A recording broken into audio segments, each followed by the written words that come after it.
The rain hammered against the weathered boards of the old cabin, each drop like a cold nail driven into the Colorado night. October 1882 had arrived with a vengeance, bringing storms that turned the dirt roads to mud and sent most folks indoors by sundown. Willa Mae Dunn stood in the darkness, her thin dress soaked through, water streaming from the brim of her bonnet, 23 years old, with nowhere left to turn. Her hands, once steady enough to guide children through their letters at the schoolhouse, now trembled as she raised her fist to knock on the door of the last shelter she could see, a lonesome cabin on the south edge of town, half a mile from anything resembling civilization. The events of the past 3 hours played through her mind like a nightmare she couldn't wake from. Old Samuel Briggs, who owned both the boarding house and the saloon, had cornered her in the narrow hallway outside her room. His breath stank of whiskey and tobacco as he grabbed her wrist. "Been patient long enough, Miss Dunn." He'd slurred. "You're 3 weeks behind on rent. Time to settle up, one way or another." When she'd pulled away, when she'd told him she'd rather sleep in the street than accept his vile proposition, he'd thrown her belongings out the window into the mud below. "Then the street it is," he'd snarled. "No decent woman refuses Samuel Briggs." Now, standing before this stranger's door, pride warred with desperation. She'd heard talk of the man who lived here, Bo Travis, a cowboy who kept to himself, who'd returned from Arizona 6 months back looking like he'd aged 10 years in 2. Some said he'd lost his family to fever. Others said Indians. Most folks just left him alone. She knocked, 3 sharp raps that seemed to echo in the storm. For a long moment, nothing. Then footsteps, slow and measured. The door opened just wide enough to reveal a tall figure silhouetted against the dim lamplight within.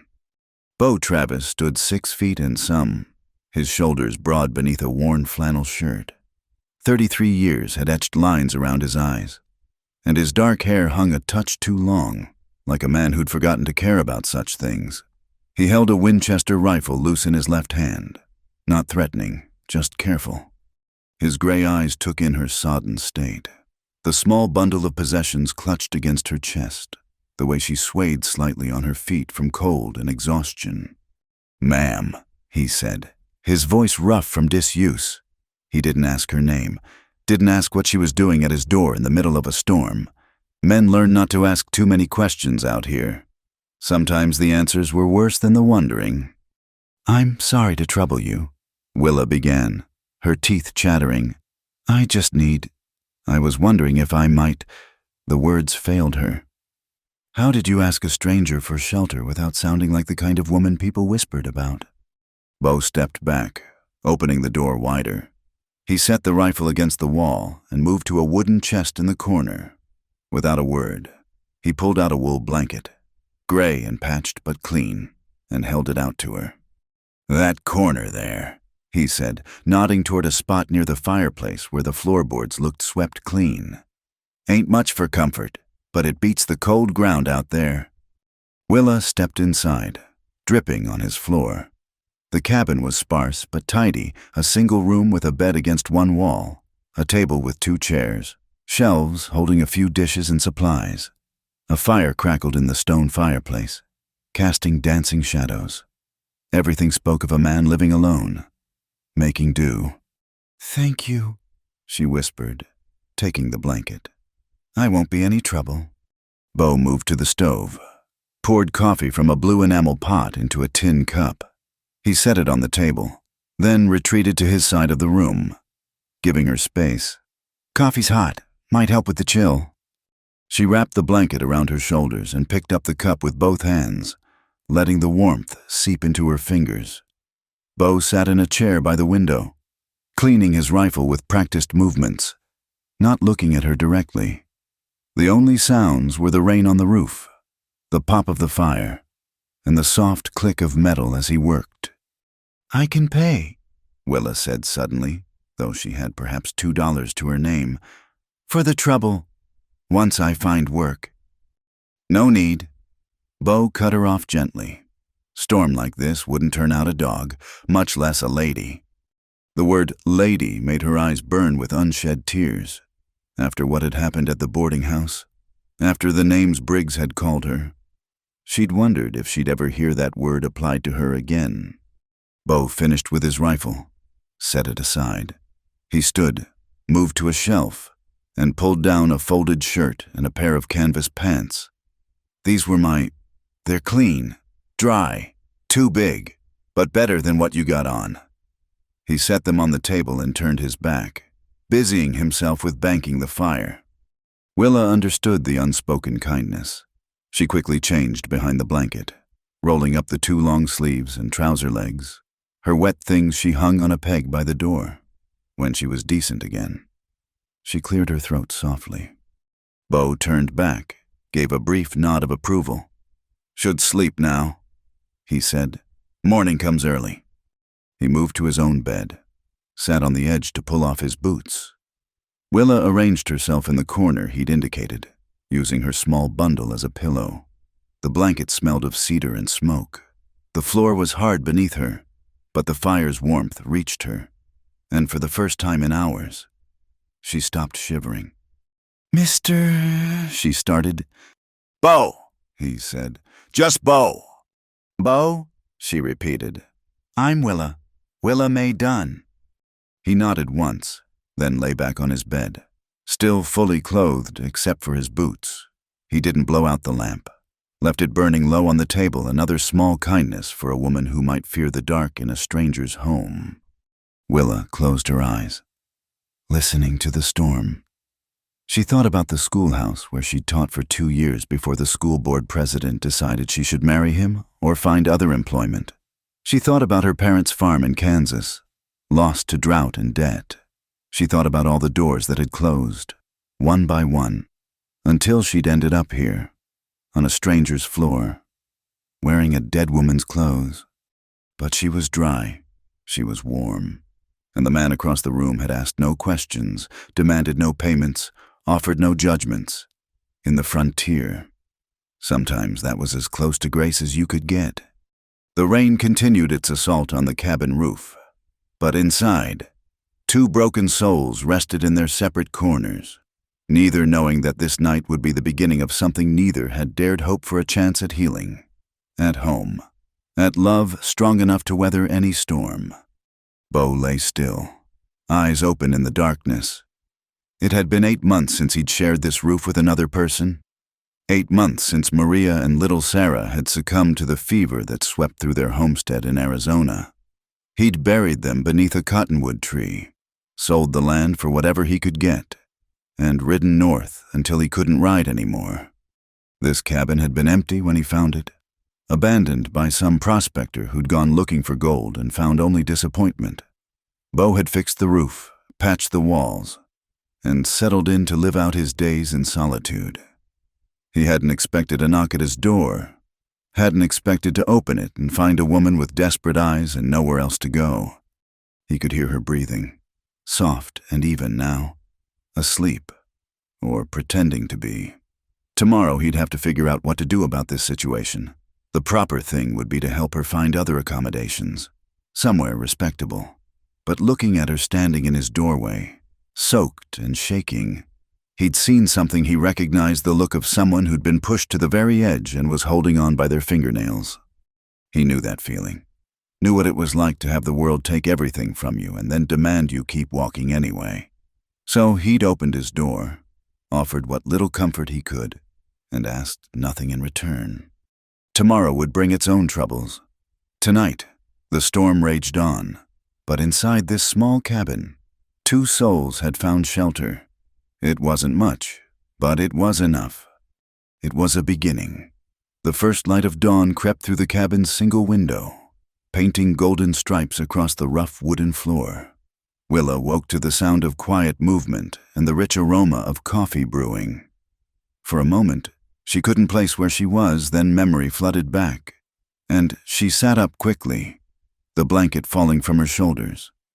Bo stood at the stove, his back to her, working with practiced efficiency. He'd already been outside. His boots were damp with morning dew, and fresh firewood sat stacked beside the hearth.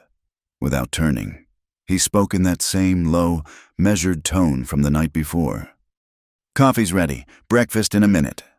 Willa rose stiffly, her body protesting the night spent on hardboards. She folded the blanket carefully, set it aside, and finger-combed her hair as best she could. The borrowed clothes hung loose on her frame, but they were clean and dry more than she could have hoped for 12 hours ago. "Can I help?" she asked, moving toward the small kitchen area. Bo glanced at her then, taking in her appearance in daylight. Her hair was the color of wheat, her eyes a soft blue-gray like distant mountains. Pretty, he supposed, though prettiness had stopped mattering to him the day he'd shoveled dirt over his daughter's small grave. "Plates are up there," he said, nodding toward a shelf. They worked in companionable silence. Willa set the table while Bo fried eggs in a cast-iron skillet, their edges crisping in bacon grease. He sliced thick pieces from a loaf of cornbread, warming them on the stove. Simple fare. But the smell made her stomach clench with hunger she hadn't eaten since yesterday noon. When they sat across from each other at the small table, Willa noticed how he kept his eyes on his plate, giving her privacy to eat without feeling watched. She tried to eat slowly, with dignity, but hunger won out. She cleaned her plate faster than was proper for a lady. "More?" Bo asked, already reaching for the skillet. "No, thank you. This was very kind." He poured coffee into her cup, then his own. The morning sun slanted through the window, illuminating dust motes dancing in the air. Outside, birds were beginning their daily chorus, and somewhere in the distance, a rooster crowed. "You got plans?" Bo asked, finally. "Where to go? I mean—" Willa set down her cup carefully. "I'll look for work in town. Maybe one of the shops needs help. Or there might be mending work. I'm good with a needle." Bo nodded slowly.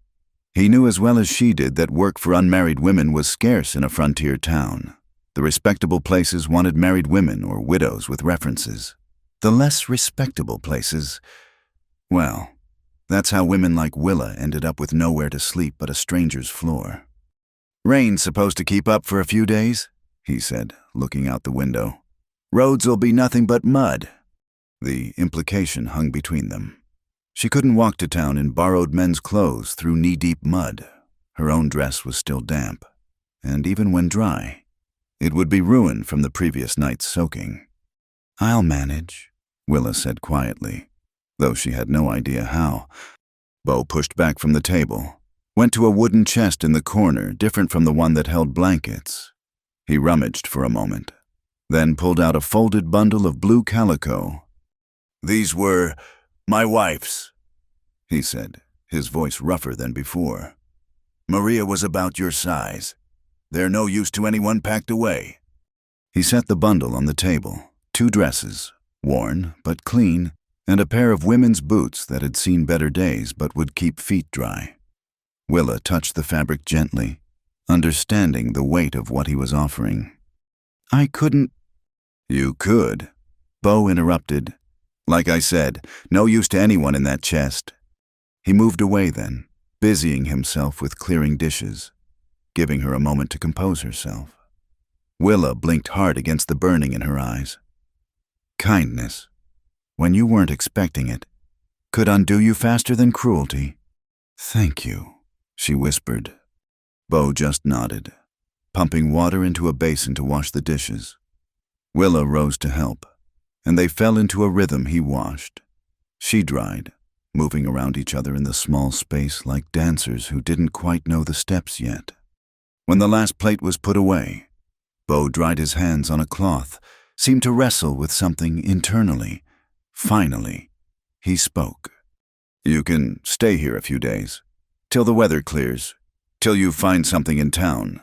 He paused, then added firmly, "But I won't have people talking, making assumptions." Willa's cheeks colored. She knew what he meant. A single woman staying with a single man, even in innocent circumstances, would set tongues wagging faster than wildfire in dry grass. "Of course," she said. "I understand." Bo moved to the corner where she'd slept. began stringing a rope across that section of the cabin, from the same chest that had held his wife's clothes. He pulled out an old canvas wagon cover. He hung it over the rope, creating a makeshift wall that sectioned off a private space. "Not much," he said, stepping back to survey his handiwork. "But it's something." It was more than something. It was respectability, privacy, a clear statement that whatever arrangement this was, it was proper. Willa felt her throat tighten again. "You're very kind, Mr. Travis." "Just Bo," he reminded her. "And it's not kindness, just practical. Can't have you catching your death in this weather." But Willa saw through the gruff words. She'd learned to read people during her years of teaching, and what she read in Bo Travis was a deep, abiding decency wrapped in layers of grief and self-protection. "Still," she said, "thank you." Bo grabbed his hat from a peg by the door. "Need to check on the horses. Storm might have spooked them." He paused at the door. "There's more coffee if you want it. Firewood needs bringing in before the rain starts again." "I'll do it," Willa said quickly. "The firewood. It's the least I can do." He looked like he might protest, then just nodded and stepped out into the morning. Willa stood alone in the cabin, looking around at this strange new circumstance she found herself in. The makeshift curtain dividing the room, the borrowed clothes, the scent of coffee and bacon still hanging in the air. It wasn't home. She didn't know if she'd ever have a true home again, but it was shelter. More than that, it was shelter freely given, with respect and without expectation. She changed into one of Maria's dresses behind the curtain. It fit well enough, though she had to adjust the hem slightly. The blue calico was faded, but clean, smelling faintly of cedar from the chest. As she smoothed the skirt, she wondered about the woman who'd worn it before Bo's wife, who'd died along with their daughter. What had she been like? Had she stood at this same window, watching for her husband to return from the fields? Had she sung while she worked, filling this quiet cabin with music? Willa shook off such thoughts and got to work. She brought in armload after armload of firewood, stacking it neatly beside the hearth. She swept the floor, wiped down the table, found a rag and cleaned the windows until they sparkled. Work had always been her refuge when life turned uncertain. As long as her hands were busy, she could keep the darker thoughts at bay. By the time Bo returned, the cabin looked noticeably brighter. He stood in the doorway, taking in the changes, and something flickered across his face, surprise. Maybe, or perhaps a memory of other days when a woman's touch had made this place a home. "You didn't need to do all this," he said. "I like to be useful," Willa replied. "I can't abide idleness."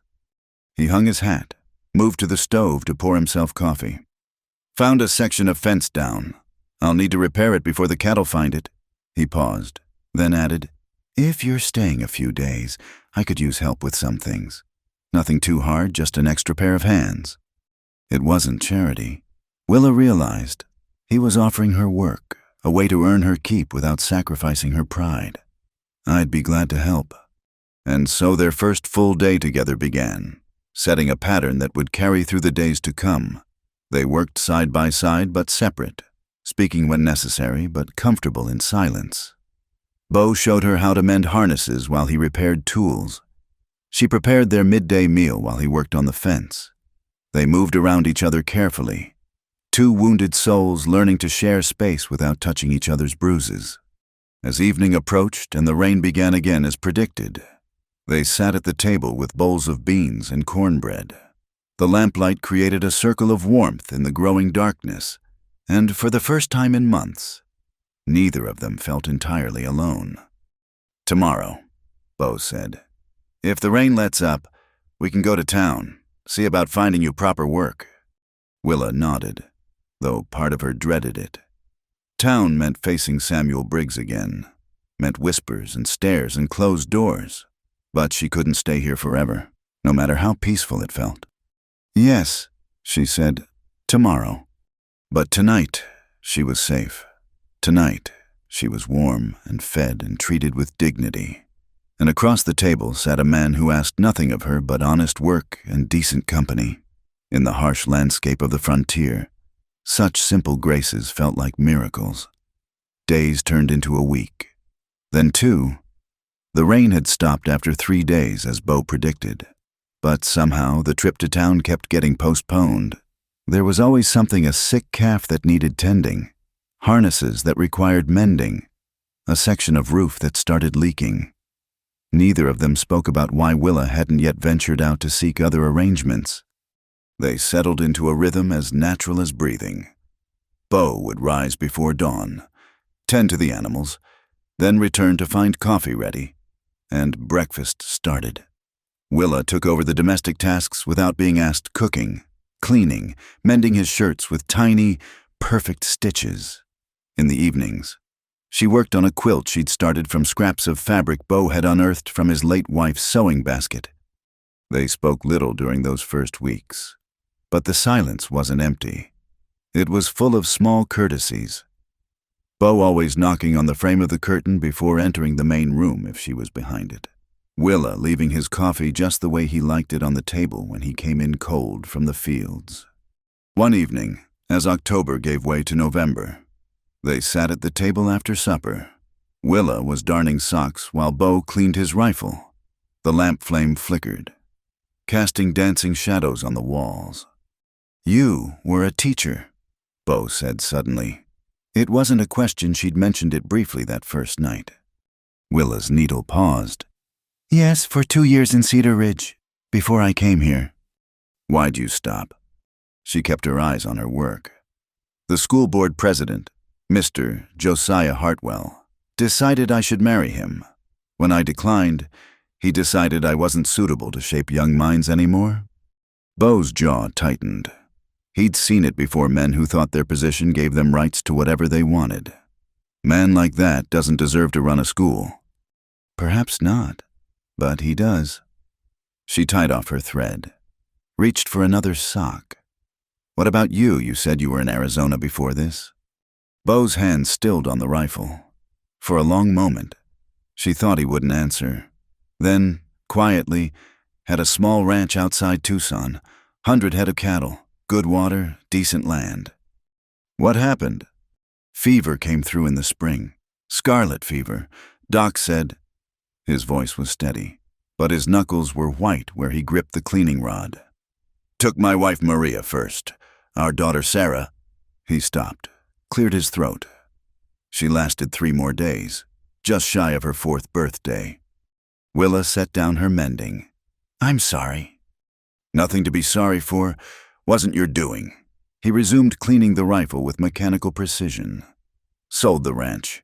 Couldn't stay there. Seeing them everywhere I looked. Came north. Found this place empty. Been here since." "Is that why you helped me? Because you know what it's like to lose everything?" Bo considered this. Maybe I just couldn't turn away someone standing in the rain."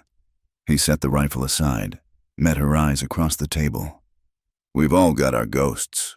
Willa, question is whether we let them bury us or not." She thought about her own ghosts: parents dead of influenza, the farm sold for debts, 2 years of careful respectability destroyed by one man's wounded pride. "Sometimes it feels like being buried might be easier." "Might be," Bo agreed. "But easier isn't always better." They lapsed into silence again. But it felt different now, like a door had been opened between them, letting in a sliver of light. The next morning, Willa woke to find Bo already gone.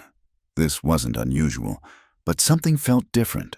On the table was a note in his careful script: "Gone to town for supplies. Back by noon." She went about her morning routine, but anxiety gnawed at her. Town meant people. People meant questions. Questions about where she was staying, who she was staying with. She tried to push the worry aside, focusing on kneading bread dough with perhaps more force than necessary. Bo returned as promised, the wagon loaded with supplies, but his face was grim as he unhitched the horses. "What is it?" Willa asked from the doorway. He didn't answer immediately, focusing on his task. Finally, ran into Samuel Briggs at the general store. Willa's stomach dropped. What did he say? Nothing worth repeating. Beau's movements were sharp, angry. But word's gotten around that you're out here. She wrapped her arms around herself. I should go. I'm causing you trouble. You're not going anywhere. The firmness in his voice surprised them both. Beau took a breath, moderated his tone. Sorry, I just mean, you don't run because of men like Briggs. That's what he wants. But your reputation. My reputation. Beau gave a short, bitter laugh. I'm the man who buried his family and talks to no one. Don't have much reputation to protect. He finally looked at her directly. Question is, what do you want to do about yours? Willa thought about it. Her reputation as a respectable teacher was already ruined. Even if she left Beau's cabin today, found somewhere else to stay, the damage was done. In a small town, whispers became truth faster than wildfire spread through dry grass. I suppose, she said slowly, that I have to decide if I care more about what people think or about having a safe place to sleep. And, she met his eyes, I'm still here, aren't I? Something passed between them in that moment, an understanding, a recognition. They were both outcasts now, marked by loss and scandal. But maybe, together, they could build something beyond the reach of wagging tongues and cruel assumptions. That evening, Beau surprised her by pulling out a worn book after supper. Maria used to read aloud sometimes, he said almost shyly. Thought maybe, if you wanted. Willa took the book David Copperfield by Charles Dickens. I'd like that. She began to read, her clear teacher's voice filling the cabin. Beau leaned back in his chair, eyes closed, letting the words wash over him. For the first time since he'd arrived at this cabin, the silence didn't press against the walls like a living thing trying to get in. As the weeks passed, they found more ways to push back the loneliness. Willa taught him to play chess with a set she carved from pine scraps. Beau showed her how to shoot his rifle, setting up targets behind the cabin. She was a terrible shot at first, flinching every time she pulled the trigger, but gradually improved under his patient instruction. One cold evening in late November, as snow began to dust the ground, Beau returned from checking his trap lines to find Willa had rearranged the furniture. She'd pulled the table closer to the fire, hung the quilt she'd been working on over the window to block drafts, and somehow made the sparse cabin feel warmer, more welcoming. Hope you don't mind, she said, suddenly uncertain. It just seemed more practical. It's good, Beau said, and meant it. The cabin was starting to look less like a place to hide and more like a home. That night, as they sat by the fire, him whittling, her sewing, Willa said quietly, I've been thinking about what you said, about ghosts. Beau looked up from his carving. Maybe, she continued, the trick isn't to bury them or be buried by them. Maybe it's learning to live alongside them, to make room for the past while still moving forward. He considered this, then nodded slowly. Maybe so. Outside, the wind picked up, rattling the windows. But inside, the fire crackled warmly, and two damaged souls continued the slow work of healing, not by forgetting their pain, but by sharing it, making it bearable through the simple grace of companionship. They didn't speak of love, didn't acknowledge the way their eyes met across the table more often now, or how their hands almost touched when passing dishes, or the careful dance they did around each other in the small space. Love was a luxury neither felt they could afford, not with their ghosts still so close. But something was growing between them, sturdy and quiet as the prairie grass that bent but didn't break under winter winds. Something that might, given time and patience, prove stronger than gossip, stronger than grief, stronger than the fear that had driven them both to this lonely cabin at the edge of the world. The wind howled like a wounded animal that night, rattling the windows and sending drafts through every small gap in the cabin walls. It was the third night of the early December blizzard, and the temperature had dropped so low that ice formed on the inside of the windows despite the fire burning constantly in the hearth. Willa lay behind her curtain, cocooned in every blanket she could find, but still the cold seeped through. She could hear her teeth chattering, a sound that seemed unnaturally loud in the darkness. The wind screamed again, and the whole cabin creaked ominously, as if it might blow apart at any moment. "No, I can't sleep like this," she whispered into the darkness, the words escaping before she could stop them. She heard movement from Beau's side of the room, the creak of his bed, footsteps on the cold floor. His silhouette appeared at the edge of the curtain. "Willa, you all right?" His voice was thick with concern.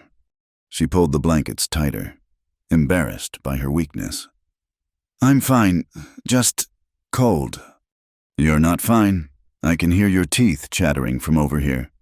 He paused, and she could feel him wrestling with propriety. "I'm going to build up the fire." She heard him moving around, adding logs to the hearth, stoking the flames until they roared higher. The additional warmth was welcome, but it barely touched the bone-deep chill that had settled into her. "I'm sorry," she said through chattering teeth. "I don't mean to be trouble." "Stop that!" His voice was firm but not unkind. "You're not trouble." He disappeared for a moment, then returned. "Here," he said, pushing something past the curtain. His heavy wool coat, the one he wore when working in the worst weather. "Put this on over the blankets." She did, grateful for the additional warmth and the kindness behind it. The coat smelled of leather and wood smoke and something uniquely Beau scent that had become familiar and comforting over the past weeks. "Better?" he asked. "Some," she admitted. Then, quieter. I keep feeling so empty. The cold makes it worse somehow. Like I'm hollow inside and the wind might blow right through me." She heard him sigh, a sound heavy with understanding. "I know that feeling." "How do you stand it the nights when it feels like the darkness might swallow you whole?" Beau was quiet for so long she thought he might not answer. When he finally spoke, his voice was low, contemplative. "First months after I lost them, I didn't think I could stand it. Some nights I'd saddle my horse, ride out into the darkness just to feel like I was moving, like I could outrun it somehow." "Did it help?" "No, the emptiness just came along for the ride." She heard him shift his weight. "But then I realized something. The emptiness, it's not really empty. It's full of all the things we lost, all the love that has nowhere to go anymore. And maybe that's not something to run from. Maybe it's something to honor." Willa felt tears prick her eyes. "But it hurts so much." "Yes," he agreed simply. "It does." Another gust of wind shook the cabin, and Willa involuntarily whimpered.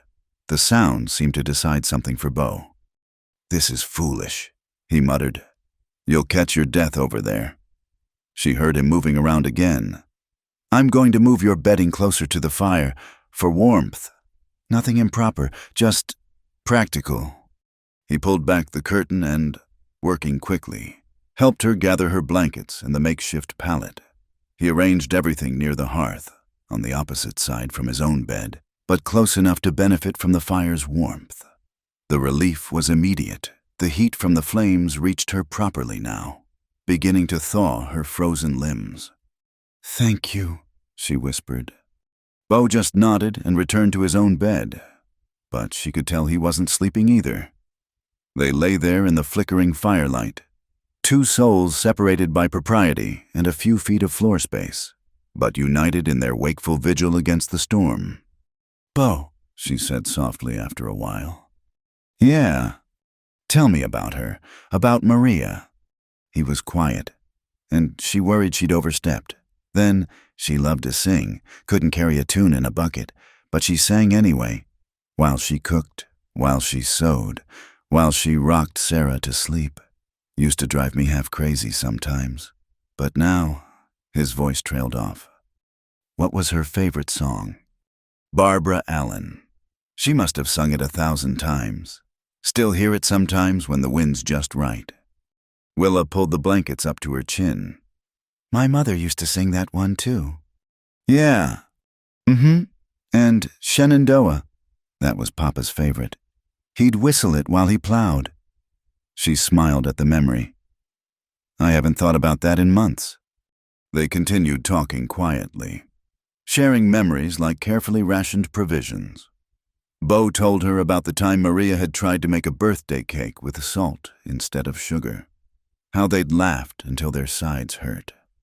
Willa shared the story of her first day teaching, when she'd been so nervous she'd written her own name wrong on the blackboard. The wind continued to howl, but somehow it seemed less threatening now. The darkness was still there, the cold still pressed against the windows, but inside the circle of firelight, something warm was growing. "Willa?" Bo's voice came softly through the darkness. "Yes." "I'm glad you're here." The simple words hit her like a physical force. She blinked hard against sudden tears. "I'm glad too." As the night wore on, their conversation gradually faded into companionable silence. Willa found herself listening to Bo's breathing, the steady rhythm of it as soothing as the crackling fire. She wasn't alone. For the first time in months, maybe years, she wasn't alone with her grief and fear. Just before dawn, when exhaustion finally began to win over cold and worry, she whispered into the darkness, "Bo, do you think we're allowed to be happy again after everything?" His answer came after a long pause, thoughtful and honest. "I don't know if it's about being allowed. Maybe it's about being brave enough to try." She pondered this as sleep finally claimed her. There by the fire, with his coat still wrapped around her and the storm beginning to quiet outside. Maybe happiness wasn't something you achieved or deserved. Maybe it was something you built, slowly and carefully, out of small moments of connection and comfort. When Bo woke a few hours later to tend the fire, he found Willa sleeping peacefully, her face relaxed in a way he'd never seen it during waking hours. He added logs quietly, careful not to wake her, then paused to pull the blanket higher around her shoulders. He allowed himself a moment to really look at her the way the firelight caught in her hair, the faint smile that played at the corners of her mouth even in sleep. Something stirred in his chest, a feeling he'd thought buried with his family in Arizona. Not love. Not yet, he wasn't ready for that word, but possibility. The first green shoot pushing through after a killing frost. He turned away, unsettled by the intensity of the feeling, and busied himself with starting coffee for breakfast. But throughout the morning, as they went about their usual routines, something had shifted between them. The careful distance they'd maintained was still there, but it felt less like a wall and more like a dance. Two people slowly, cautiously, learning to move together. That evening, as they sat down to supper, Willa surprised him by speaking first.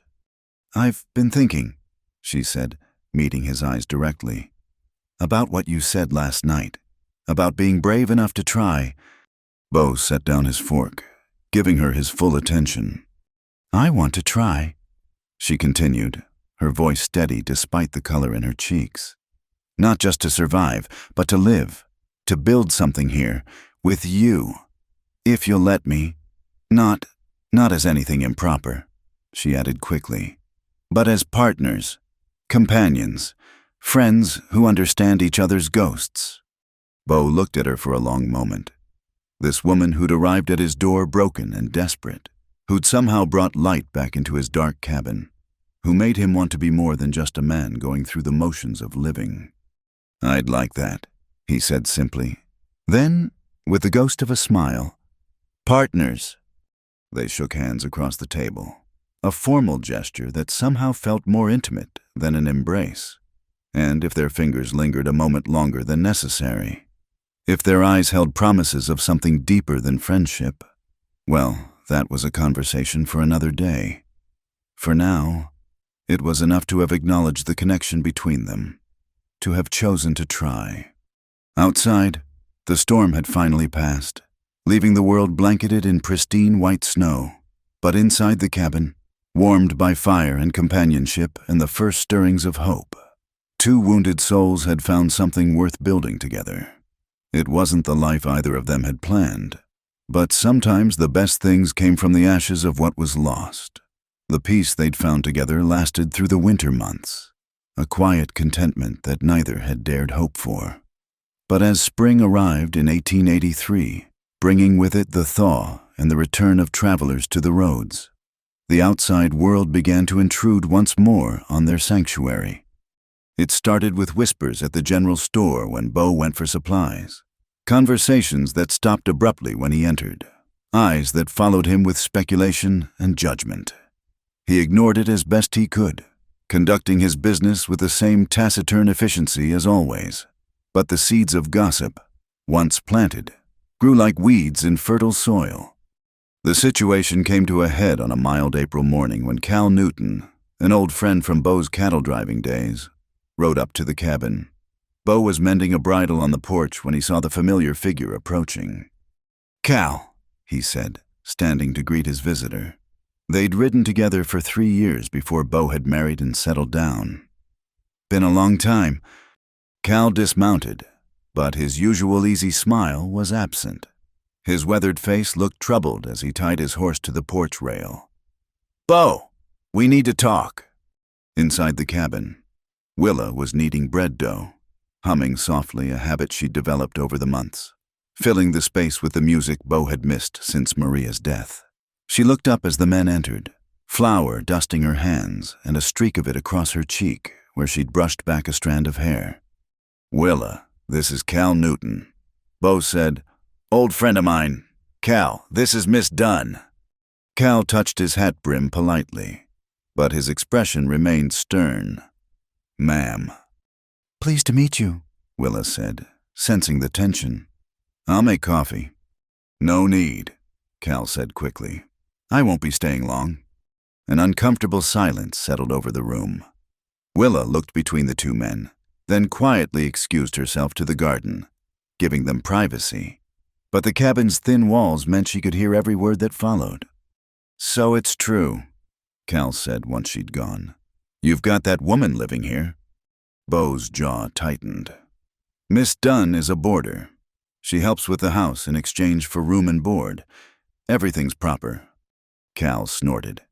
"Proper, Beau. The whole town's talking.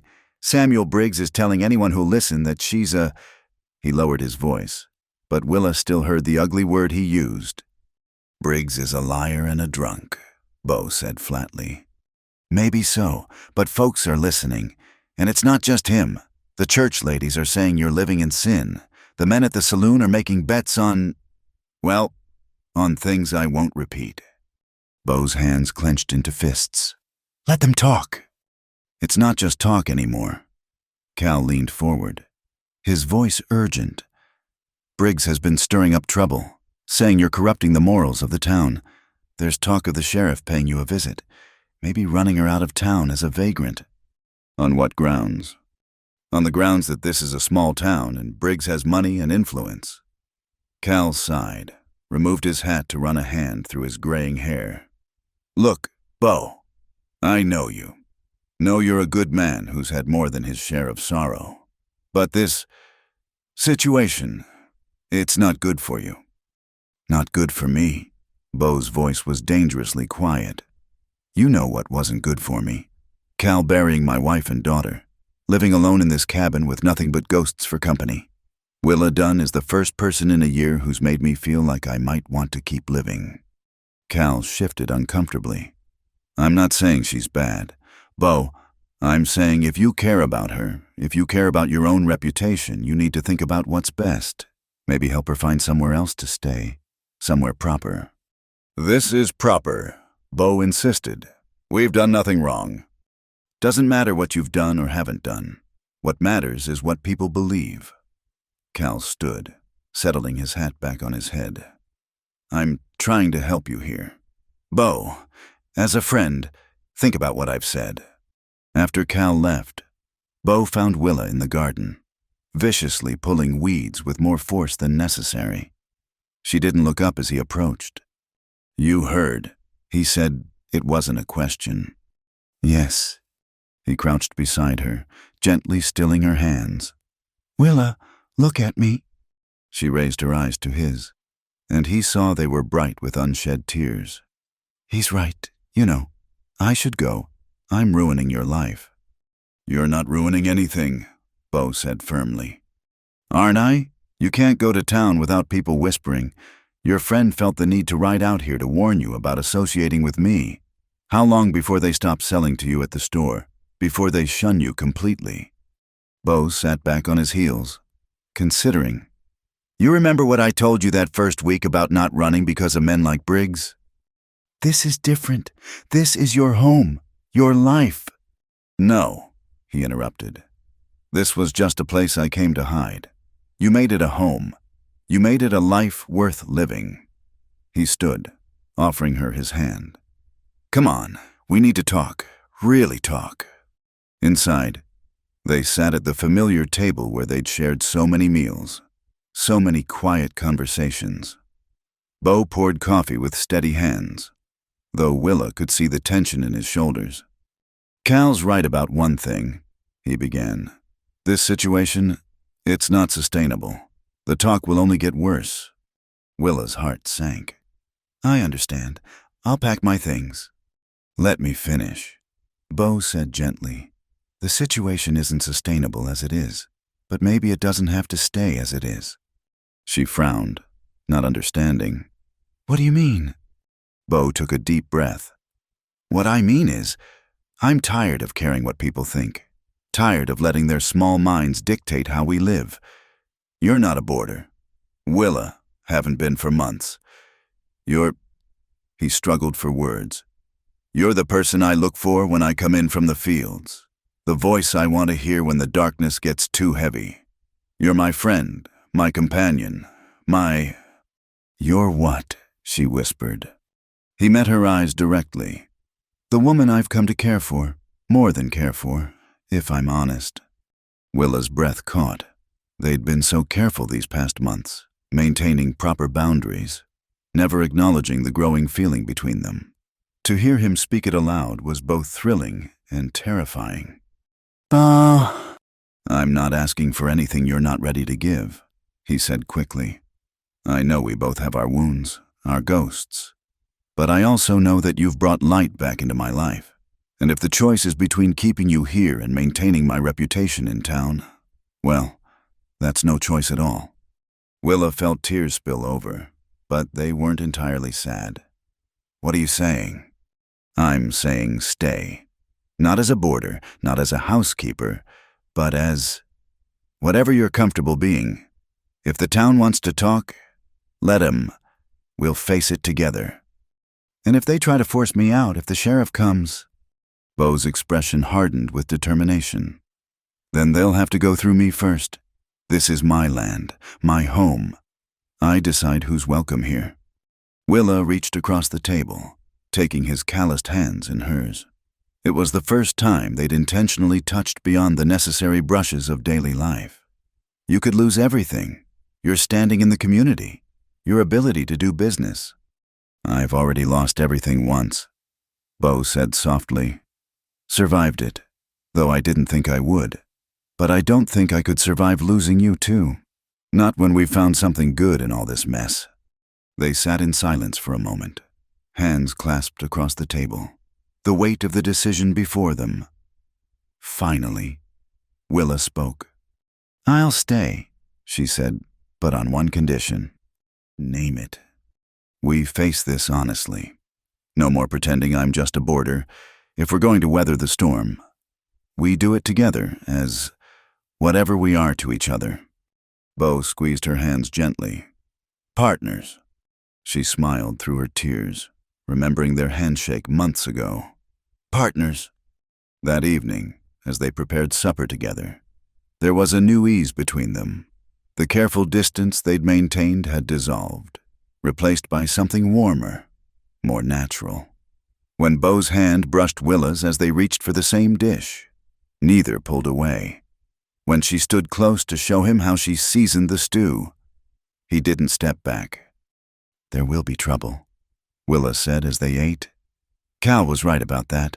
Briggs won't let this go." "Probably not," Bo agreed. "But I've faced down cattle stampedes and Apache raids. I think I can handle one pompous saloon owner. This is different. This is about respectability, about social standing. Things I've never much cared about."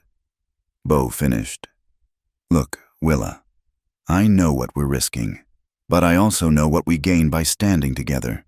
That's worth more to me than the good opinion of people who judge you without knowing you." As if to underscore his words, the sound of approaching horses drifted through the evening air.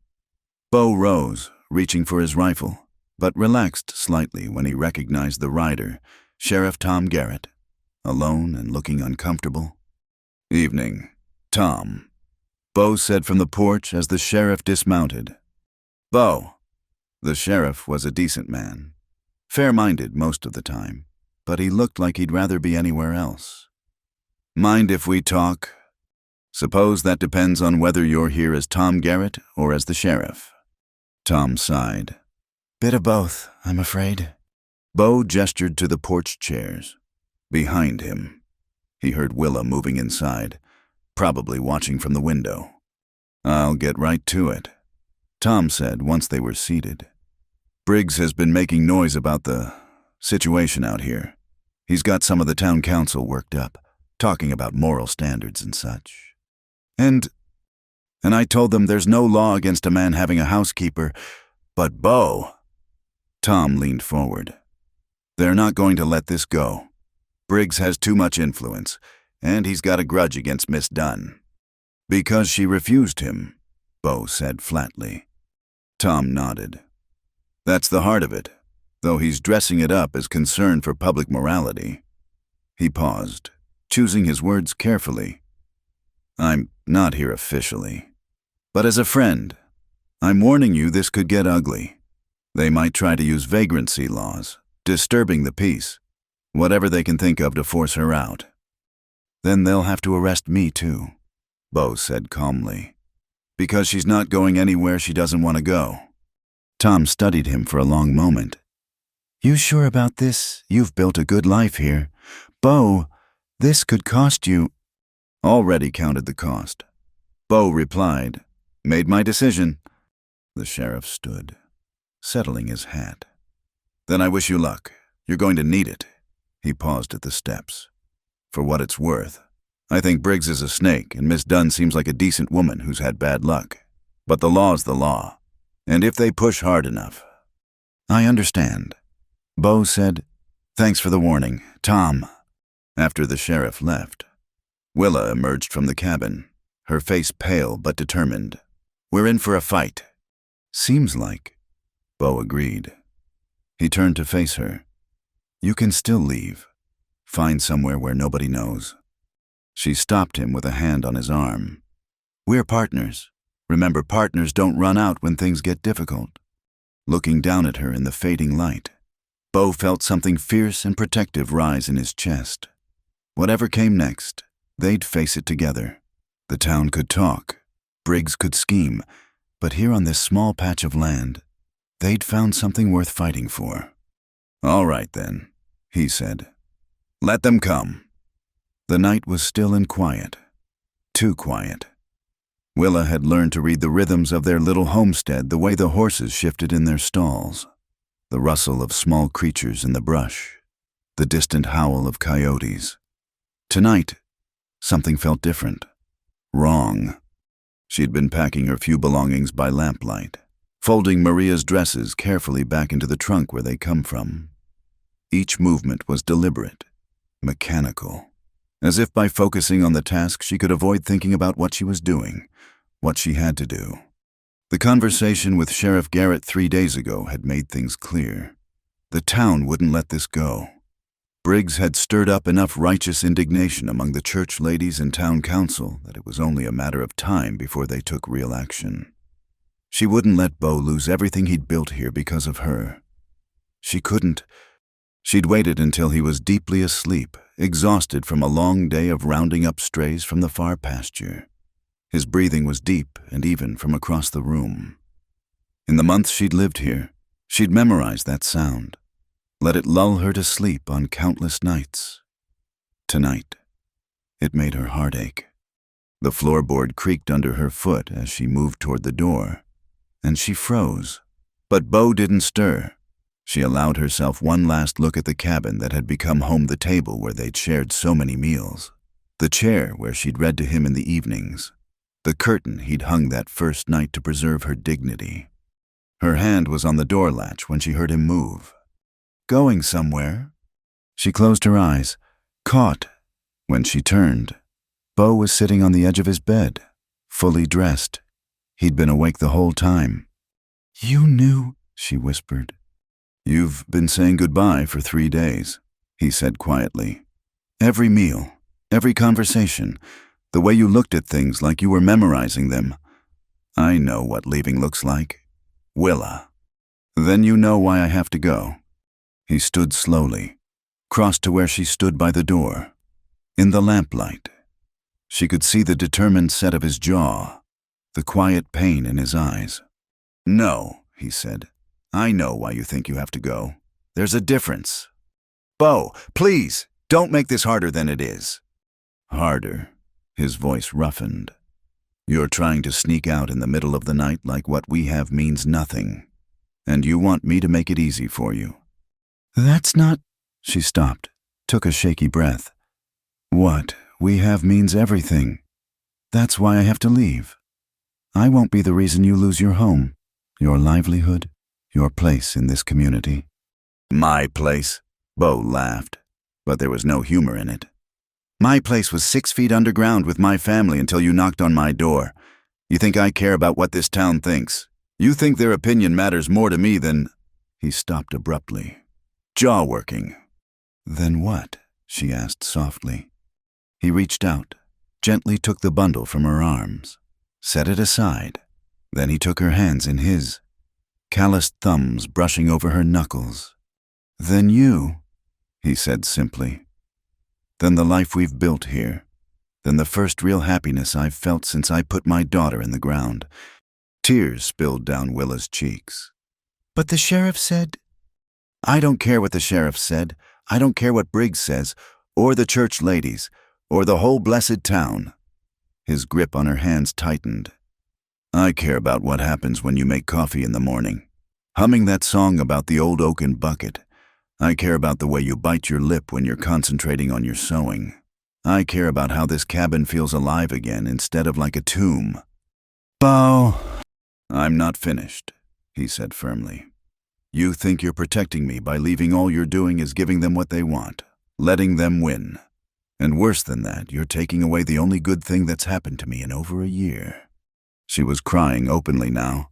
"I can't be the cause of more loss in your life. I can't." "Then don't leave." His voice broke on the words. "Please, Willa, don't leave." She looked up at him through her tears. This good man who'd offered her shelter with no expectations, who'd given her dignity when the world tried to strip it away, who'd somehow become essential to her very breathing. "They'll come for me," she whispered. "Briggs won't stop until—" "Until what? Until he forces you into something you don't want, until he punishes you for having the audacity to refuse him." Bo's eyes flashed with anger. "Over my dead body." "Don't say that. Don't even—" He gentled his voice. "Willa, I've run from a lot of things. Run from the memories in Arizona. Run from the pain. Run from feeling anything at all. But I'm done running, and I won't let you run either. Not from this, not from us." "There is no us," she said weakly. "We're just 2 broken people sharing a roof." "Don't—" The single word was sharp. "Don't diminish what we have because you're scared. We're more than that, and you know it." She did know it, had known it for months. Probably since that night by the fire when he'd shared his memories of Maria and she'd felt less alone than she had in years. But knowing it and acknowledging it were different things. "What are you asking of me?" she whispered. "I'm asking you to stay, to fight for this, for us, instead of sacrificing yourself on the altar of my supposed reputation." He released her hands, stepped back to give her space. "But more than that, I'm asking you to be honest, with me, with yourself, about what this is between us." Willa wrapped her arms around herself, suddenly cold despite the warm night. "And what is it between us?" Bo was quiet for a long moment, choosing his words. "It's 2 people who've lost everything finding something new together. It's companionship and partnership and love, if I'm brave enough to call it that." The word hung in the air between them, powerful and terrifying and wonderful. "You love me," she breathed. "I do. Simple, certain, no hesitation. Maybe not the way I loved Maria that was young love, untested, innocent. This is different, deeper, born out of shared sorrow and slow healing and choosing each other every day, despite the ghosts and the gossip and everything else." Willa felt her knees go weak. She sank into the nearest chair, overwhelmed. I can't." Bo knelt in front of her, not touching, just present. "You don't have to say it back, you don't have to feel it back, but you should know, before you walk out that door, that you're not leaving to protect me. You're leaving behind a man who loves you, who wants to build a life with you, who will fight anyone who tries to take you away." She looked at him through blurred vision, this man who'd been so broken when she met him, who'd rebuilt himself alongside her brick by brick, who was offering her not just shelter but a future. "I'm scared," she admitted. "So am I," he said. "Terrified. Actually, but I'm more scared of living without you than I am of anything Briggs or this town can do to us." Willa reached out, touched his face gently. He leaned into her palm, eyes closing briefly. "I love you too," she whispered. "God help me, I do. That's why I was trying to leave. Because I love you too much to watch you suffer for it." "Then stay," he said urgently. "Stay and let me suffer with you instead of for you. Let us face whatever comes together. Please, Willa, choose us." She looked toward the door, toward the dark night and uncertain road that led away from here. Then she looked back at Bo, at the life they'd built in this little cabin, at the love that had grown between them like a flower pushing through winter soil. "All right," she said softly. "All right, I'll stay." The relief on his face was like sunrise. He caught her hands again, pressed them to his lips. "Thank you," he murmured against her fingers. "Thank you." They stayed like that for a long moment, him kneeling before her, her hands in his, the lamp casting a golden circle around them. Then, slowly, she leaned forward and rested her forehead against his. "What happens now?" she asked. Now we stop pretending, stop hiding. If they want to come after us, let them see exactly what they're trying to destroy." He pulled back to look at her. "I want to court you properly, or as properly as we can, given the circumstances. I want the whole town to know that you're not some kept woman. You're the woman I intend to marry, if you'll have me." Willa's breath caught. "Bo Travis, are you proposing?" "I'm proposing that I'd like to propose," he said with a slight smile. "When the time is right, when you're ready. But yes, my intentions are marriage. Willa May, make no mistake about that." She laughed through her tears, a watery but genuine sound. "You're impossible." "I'm determined," he corrected. "There's a difference." A noise outside made them both tense horses, several of them, approaching fast. Bo was on his feet instantly, reaching for his rifle. "Stay inside," he ordered, moving toward the door. But Willa stood too, chin raised. "No, we face things together. Remember?" He looked at her, his brave Willa, standing there in her nightdress with tears still drying on her cheeks and steel in her spine. "Together," he agreed. They stepped out onto the porch as the riders came into view. 5 men, with Samuel Briggs at their head. The saloon owner's face was flushed with drink and righteous anger. "Travis!" he shouted, reining in his horse hard. "We've come for the woman. Hand her over and there won't be trouble." "The only trouble here is you." "Briggs," Bo said calmly, rifle held loose but ready. "You're on my property uninvited at—" He glanced at the sky near about midnight. "That's trespassing where I come from." "Don't play games with me," Briggs snarled. "The town council met tonight. That woman's been declared a vagrant and a moral menace. She leaves tonight, one way or another." "The town council has no authority here." Bo said, "This is my land.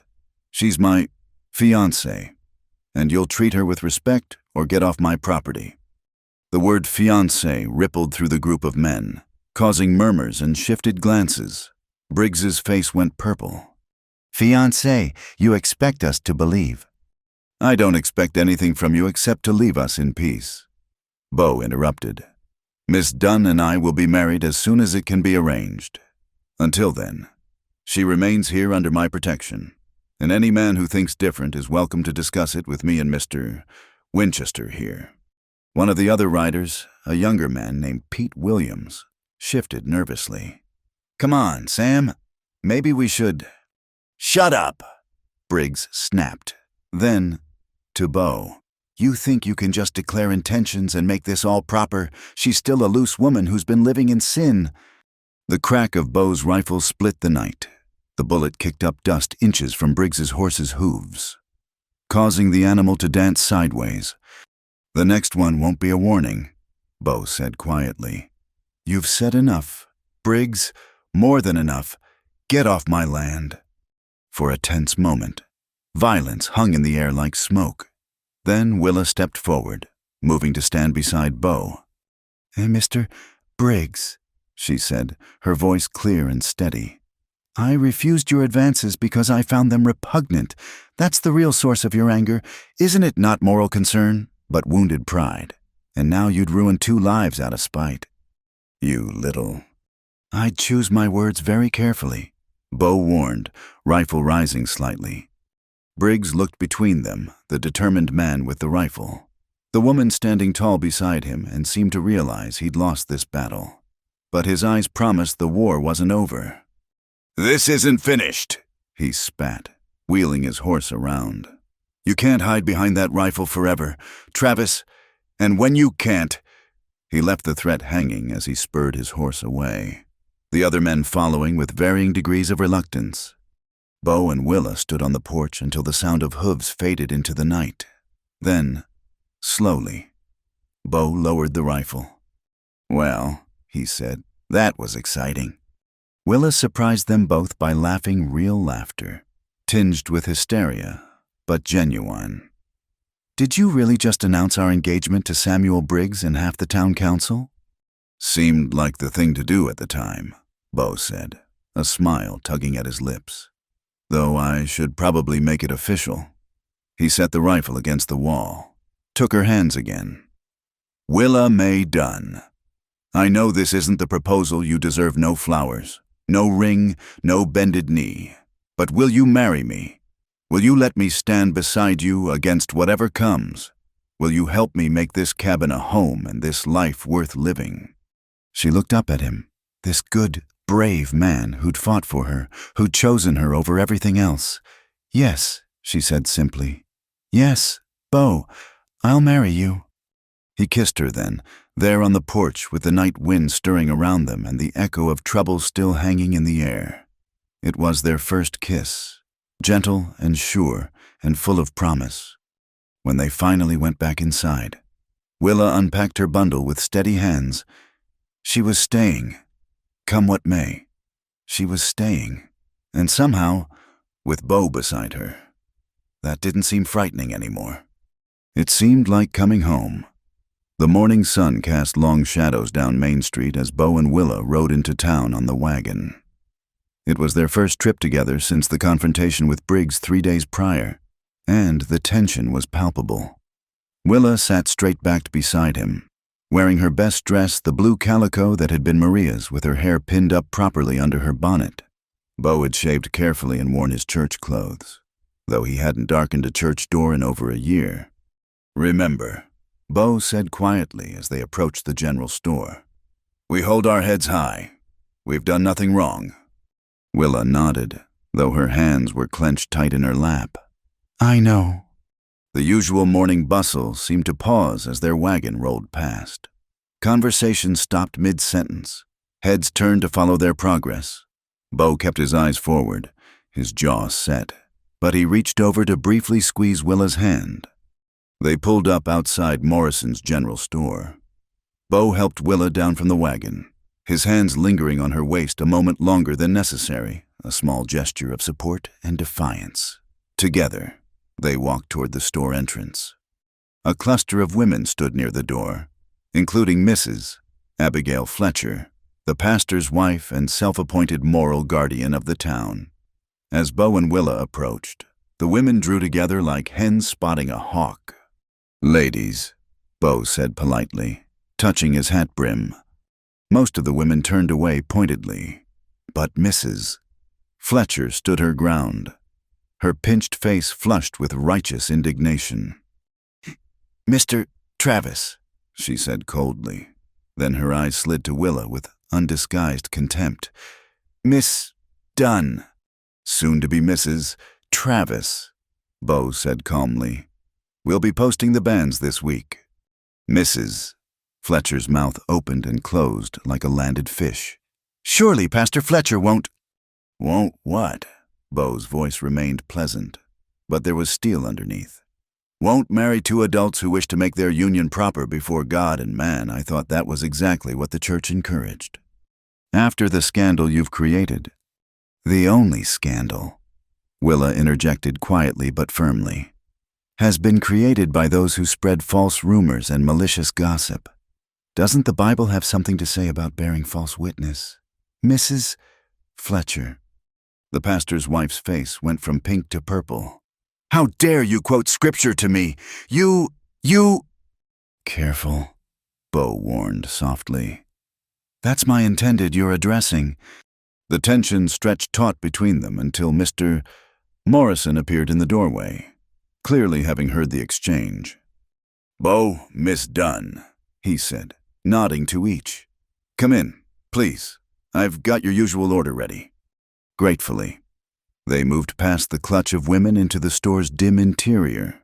Morrison was a fair man who minded his own business, one of the few in town who hadn't taken sides in the drama. As Willa examined fabric while Bo discussed feed prices with Morrison, the bell above the door chimed. Samuel Briggs entered, flanked by two of his drinking companions.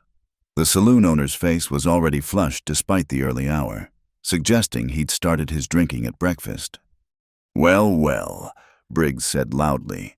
"If it isn't the happy couple." Bo turned slowly from the counter. "Briggs, I thought I made myself clear the other night." "Oh, you were clear all right." Briggs swayed slightly on his feet. "Clear that you've lost all sense of decency, taking up with trash like—" The rest of his sentence was cut off as Bo crossed the store in 3 quick strides and grabbed Briggs by the shirt front, slamming him back against the wall. Canned goods rattled on the shelves. "Bo, no!" Willa cried, but he didn't release his grip. "I warned you about how you speak about her," Bo said, his voice deadly quiet. "I won't warn you again." "Going to shoot me right here in Morrison's store," Briggs wheezed. "In front of witnesses."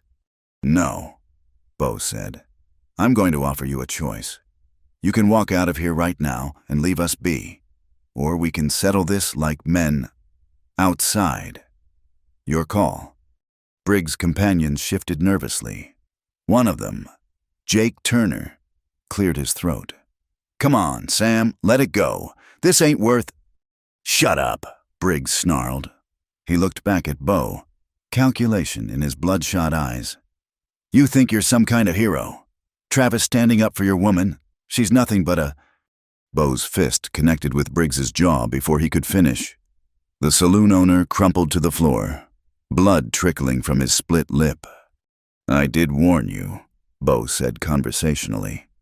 Briggs struggled to his feet, supported by his companions. "You'll pay for that. Travis, both of you will pay."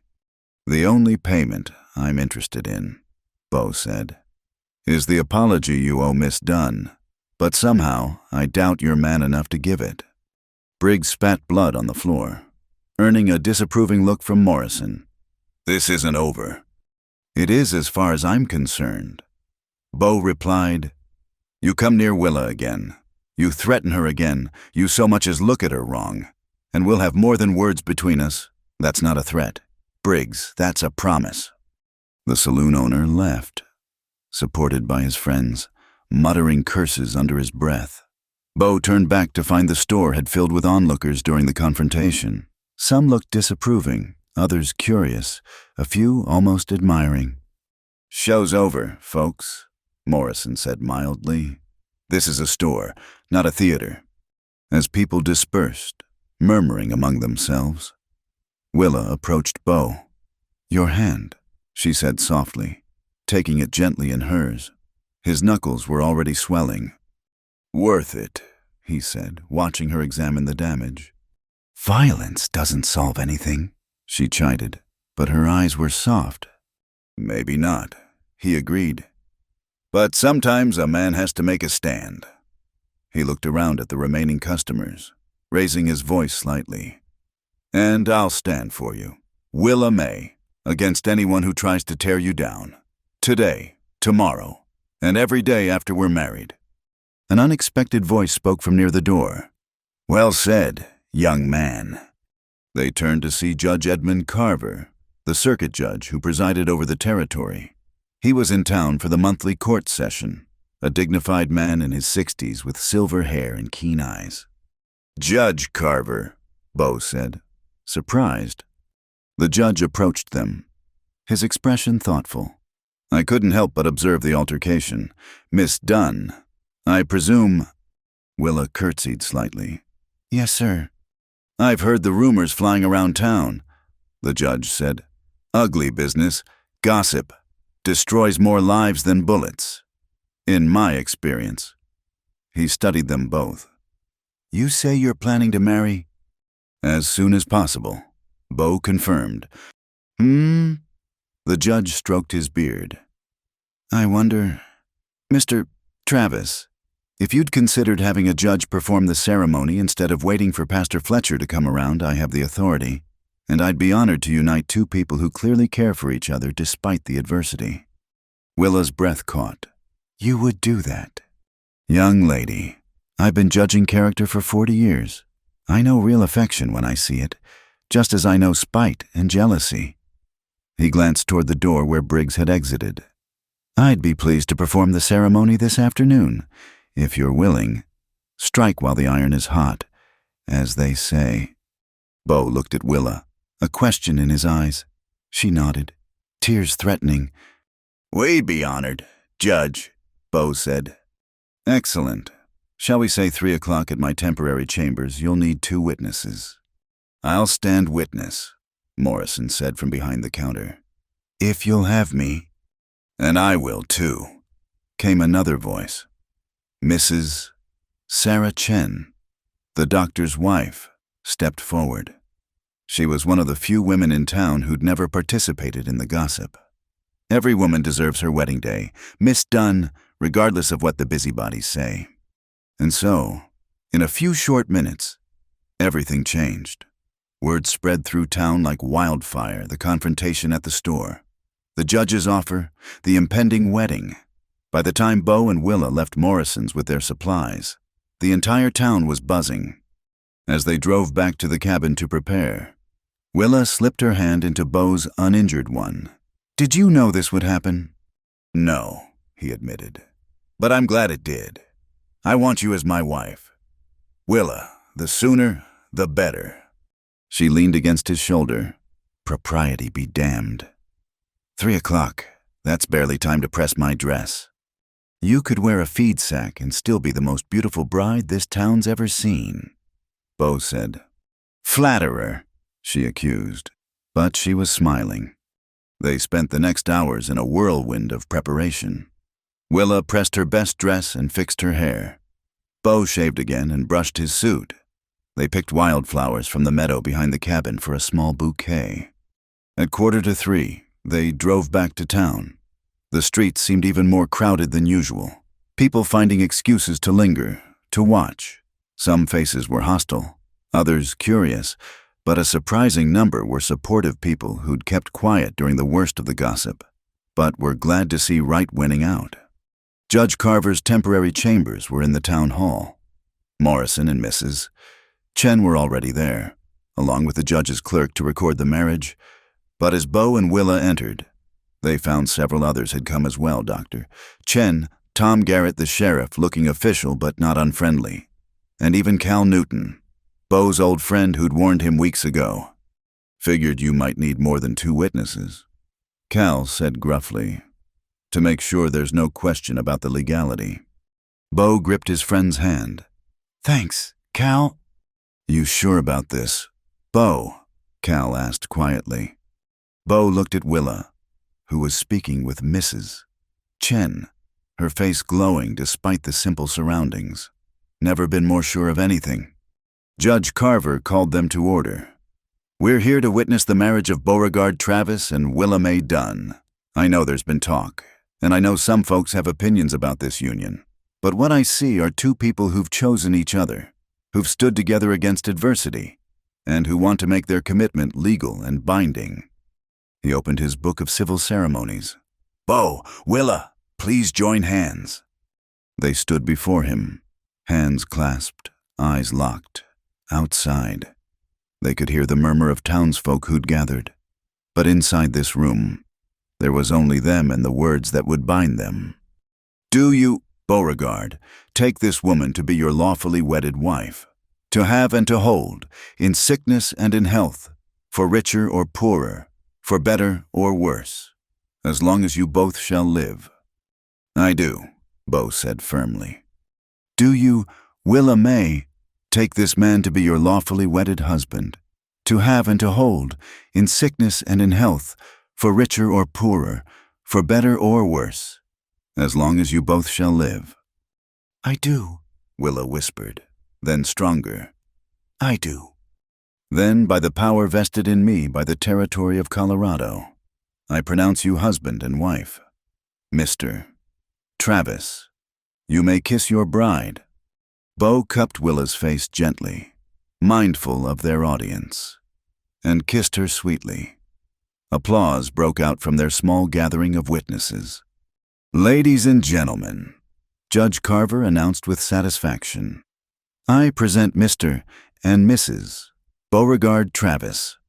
May God bless their union and confound their enemies. As they signed the marriage certificate, making it official, Willa felt a weight lift from her shoulders. Whatever happened now, she was Beau's wife, legally and properly. No amount of gossip could change that. They emerged from the town hall to find a crowd gathered. Some faces were sour misses. Fletcher and her circle glared with disapproval, but others were smiling, calling out congratulations.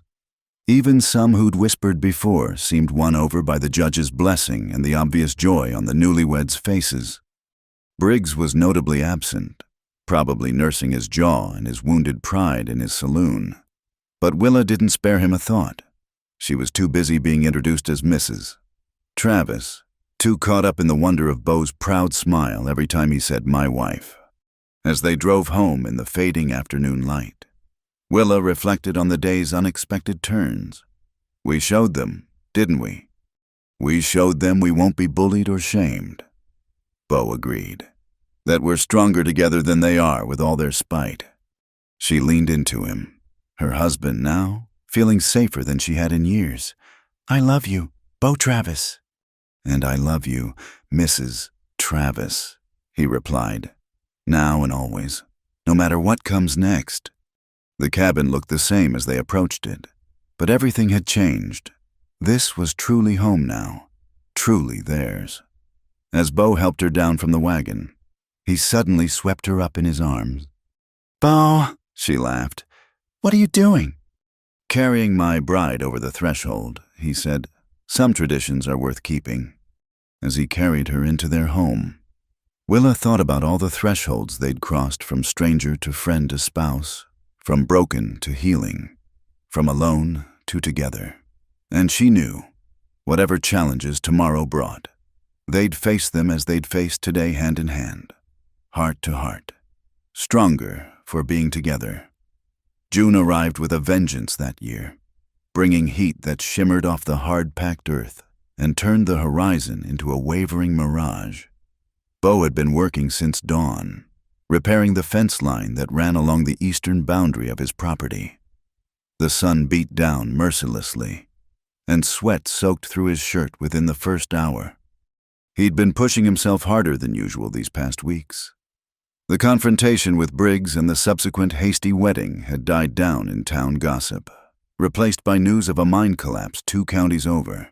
But Bo knew men like Briggs didn't forget or forgive easily. He wanted everything on the homestead in perfect condition, every fence tight, every repair complete. If trouble came calling again, he'd be ready. By noon, the heat had become oppressive. Bo paused to wipe his brow, squinting up at the cloudless sky. Not a breath of wind stirred the grass. Even the usual bird song had quieted, as if the creatures knew better than to exert themselves in such weather. He should have headed back to the cabin then, should have listened to the warning voice in his head that said he'd been out too long, drunk too little water, pushed too hard. But there were only a few more posts to check, and his stubborn nature wouldn't let him leave a job unfinished. An hour later, the world began to tilt strangely.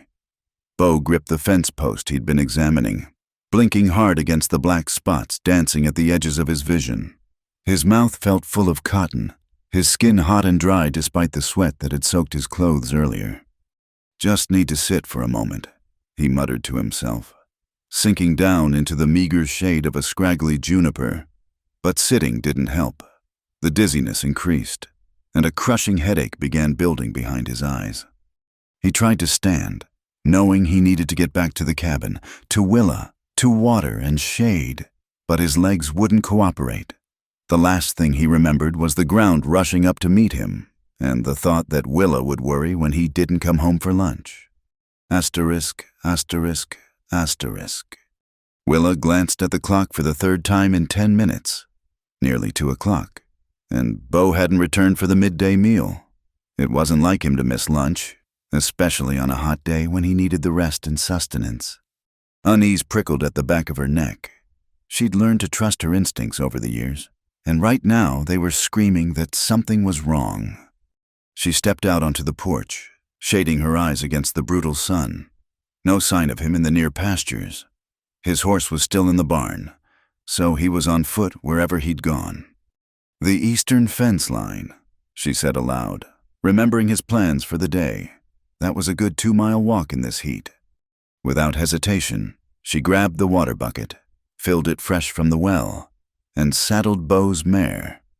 She'd become a competent rider in the months since their marriage, though she still preferred the wagon, but urgency overrode preference now. The ride seemed endless, the heat pressing down like a physical weight. The mare's sides were slick with sweat, and Willa knew she must look a sight herself. Bonnet askew and dress sticking to her back. But appearance was the last thing on her mind. She found him slumped beneath a juniper tree, unconscious, his skin flushed and burning hot to the touch. His breathing was rapid and shallow, and when she tried to rouse him, he only mumbled incoherently. "Heat stroke," she breathed, fear clawing at her throat.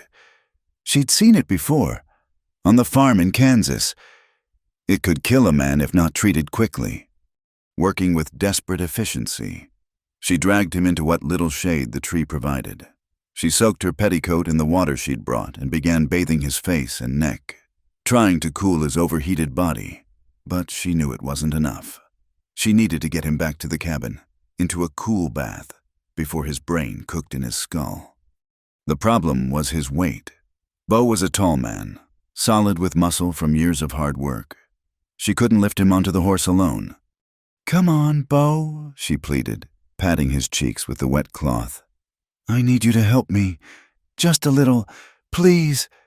His eyelids fluttered, and he groaned. Taking advantage of this slight return to consciousness, Willa managed to get him sitting up, then standing with his arm over her shoulders. It took 3 tries and all her strength, but finally she got him draped over the saddle like a sack of grain. It wasn't dignified, but it would have to do. The journey back to the cabin was a nightmare. She led the horse, one hand steadying Bo, terrified he'd slide off. The sun beat down relentlessly, and more than once she had to stop to wet his skin again with the remaining water. By the time they reached the cabin, Bo was mumbling deliriously, calling for Maria and Sarah, lost in fever dreams of his dead family. The sound broke Willa's heart, but she pushed aside her emotions. There would be time for tears later, if she could save him now.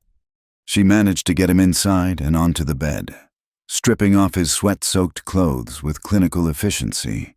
She'd never seen him fully unclothed before their marriage was still new, their physical intimacy tender and modest. But modesty had no place in a sick room. Working quickly, she filled the wash tub with the coolest water she could draw from the well, adding what little ice remained in the ice house.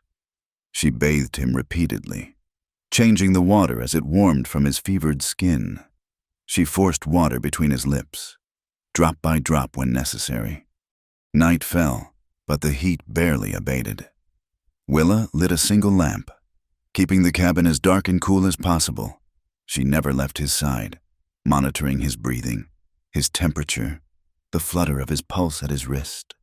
Sometime near midnight, he began to thrash, lost in delirium. "Sarah!" he moaned. "Papa's here. Baby girl, don't be scared." Tears streamed down Willa's face as she held him down, preventing him from hurting himself. "Shh, Bo, it's all right. You're safe." "Maria." His eyes opened but didn't see her. "Maria, I'm sorry. Should have been there. Should have saved you." "It's Willa," she said softly, stroking his burning forehead. "Your wife, Willa. You're home. You're safe. And I'm not going anywhere." He quieted at her voice, though his eyes remained unfocused. "Willa," he repeated. "Don't leave. Everyone leaves." "I won't leave," she promised, her voice fierce. "Never. Do you hear me? You're stuck with me, Beauregard Travis. So you'd better fight this. You'd better come back to me." The night stretched endlessly. She lost count of how many times she changed the water, bathed his skin, forced liquid between his lips. Her back ached from bending over the bed. Her hands were raw from wringing out cloths. But she never stopped, never rested. As dawn broke, painting the sky a pale pink, Beau's fever finally began to break. His skin, while still warm, no longer felt like fire beneath her touch. His breathing deepened, becoming more natural. "Thank God," Willa whispered, slumping in exhaustion. Beau's eyes opened, truly opened, seeing her for the first time in hours. "Willa," his voice was a dry rasp. "I'm here." She quickly helped him drink, supporting his head. "You scared me half to death, Beau Travis." He frowned, trying to piece together what had happened. "The fence, the heat." "Heat stroke," she confirmed. "You've been out of your head all night, calling for—" She stopped, not sure if she should mention his delirious words. But he seemed to remember on his own, pain flickering across his features. "I called for them." "You did." He turned his face away. "I'm sorry. That must have been difficult to hear." Willa gently turned his face back to her. "Don't apologize for loving them. Don't ever apologize for that." She stroked his cheek. "But I need you to know I'm here. I'm real, and I need you to fight to stay with me." He caught her hand, pressed it to his lips. "You saved me." "And I'll do it again if I have to," she said firmly. "But I'd rather you didn't make a habit of nearly dying on me." A weak smile crossed his face. "I'll try to avoid it." She helped him drink more water, then broth she'd kept warm on the stove. As the morning progressed, he grew more lucid, though still terribly weak. She helped him to the chair while she changed the sweat-soaked bedding, then tucked him back in with the orders to rest. "Willa," he said as she turned to go. "During the night, did I say anything else?" She paused in the doorway.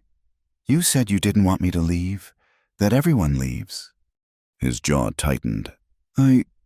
I told you I wouldn't," she interrupted. "And I meant it. We're partners. Remember, in sickness and in health, I take my vows seriously.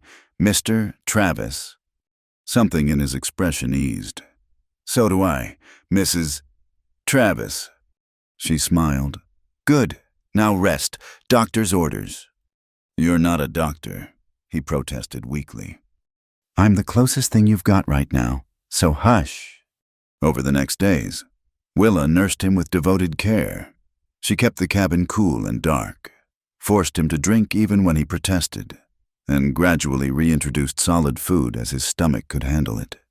She read to him when he was wakeful, sat quietly working on her sewing when he needed to rest. On the third day, Dr. Chen made the trip out from town, having heard about Beau's illness. He examined Beau thoroughly while Willa hovered anxiously. "You're a lucky man." The doctor pronounced, "Heat stroke can kill, especially when a man's alone and far from help. Your wife saved your life." Beau reached for Willa's hand. "I know. He needs at least another week of rest." "Doctor," Chen told Willa, "no heavy work in the heat of the day. And you," he pointed at Beau, "need to learn your limits. You're not 20 anymore." After the doctor left, Beau was quiet for a long time. Willa busied herself making tea, giving him space to process. "I could have died out there," he finally said. "But you didn't." She brought him the tea, sitting on the edge of the bed. "You didn't because you're strong, and because I'm stubborn, and because we're meant to have more time together than this." He studied her face. "When I was delirious, it must have hurt, hearing me call for them." Willa considered her words carefully. "It hurt because you were in pain, but Beau, I've never expected you to forget them. They're part of you, part of what made you the man I fell in love with. I'm not trying to replace anyone. I'm just trying to build something new with you." He pulled her down into his arms, holding her close. "I love you," he whispered into her hair. "Not as an echo of the past or a consolation for loss. I love you, Willa Mae Travis, for exactly who you are." She clung to him, careful of his lingering weakness. "And I love you, you stubborn fool who works himself half to death in the heat." He chuckled weakly. "I'll be more careful." "You'd better. I didn't fight all night to save you just to lose you to your own thick-headedness." They held each other as the morning sun climbed higher, grateful for this second chance, for the love that had grown between them strong enough to weather any storm, even the storms of memory and might-have-beens. As Beau drifted off to sleep, Willa stayed beside him, watching the steady rise and fall of his chest. She thought about those desperate hours when she'd feared losing him, when his fever-bright eyes hadn't known her, when he'd been lost in the past. But he'd come back. He'd chosen to come back to her, to their life together, to the future they were building one day at a time. And that, more than any words of love, told her everything she needed to know about the strength of what they'd found together. Outside, the June heat continued its assault on the land, but inside their cabin, in the cool dimness of the sick room that was becoming just a bedroom again, two hearts beat in quiet harmony, having weathered another test of their bond and emerged stronger for it. The weeks following Beau's illness passed gently, with Willa enforcing a strict regimen of rest despite his protests. By mid-July, he'd regained his strength, though she still watched him like a hawk whenever he worked outside. Their bond had deepened through the crisis, the careful walls they'd maintained in the early days of their marriage crumbling entirely. It was a warm evening in early August when Beau surprised her. He'd been mysteriously busy in the barn after supper, deflecting her questions with vague responses.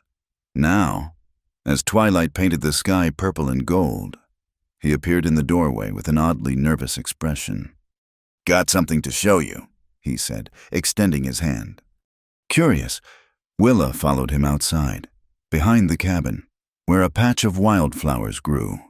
He'd set up something unexpected, a small table with a checkered cloth, 2 chairs, and a lantern already lit against the gathering dusk. On the table sat a bottle of wine he must have hidden away, and 2 glasses that sparkled in the lamplight. "Beau, what is this?"